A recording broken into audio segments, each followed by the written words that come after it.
Praise the lord. దేవుని ఘనమైన నామమునకు మహిమ కలుగును గాక. ఈరోజు దేవుని వాగ్దానము. యేసు జ్ఞానమందు, వయస్సుయందు, దేవుని దయందు, మనుషుల దయందు వర్ధిల్లెను. లూకాసు వార్త 2వ అధ్యాయము 52వ వచనము.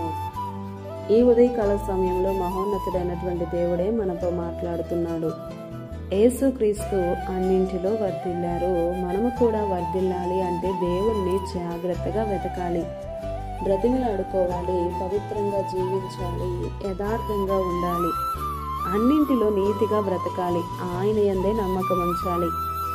కష్ట సమయంలో దేవుణ్ణి ఆశ్రయించే వారిగా ఉండాలి. అంతేకాదు దేవుని మందిరంలో నాటబడిన వారంగా ఉండాలి. నాటబడినటువంటి వ్యక్తివైతే ఆత్మీయంగా, శారీరకంగా అన్నింటిలో వర్ధిల్లుతారు. దేవునికి మహిమను తెచ్చే రీతిగా ఉంటారు. ఈ లోకంలో ఉన్న వారిని చూస్తే దుష్టులు వర్ధిల్లరు, అక్రమంగా ప్రవర్తించేవారు వర్ధిల్లరు, దేవుని ఆజ్ఞకు వ్యతిరేకంగా జీవించే ఏ ఒక్కరూ వర్ధిల్లరు, దేవుని దగ్గర విచారణ చేయని వారు కూడా. ప్రియ సహోదరుడా, సహోదరి, బైబిల్లో ఎందరో భక్తులు భక్తిగా జీవించారు. దేవుని దయయందు, మనుషుల దయయందు వర్ధిల్లారు. బానిసగా పట్టబడిన యోసేపు ప్రధానమంత్రిగా వర్ధిల్లాడు.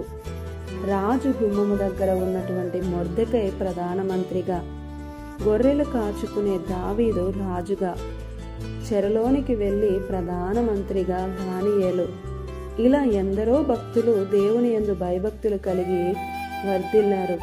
మరి నీ పరిస్థితి ఏంటి? వర్ధిల్లాలి అన్న ఆశ కలుగుతుందా? అయితే దేవుని యందు భయభక్తులు నిన్ను వర్ధిల్లేలా, నిన్ను ఉన్నతంగా నిలవబెట్టేలా, అనేకులకు మాదిరిని కనపరిచేలా చేస్తుంది. కాబట్టి దేవుని కృపకు అవకాశం ఇద్దాం. దేవుడే మనల్ని వర్ధిల్లింపజేసేవాడు.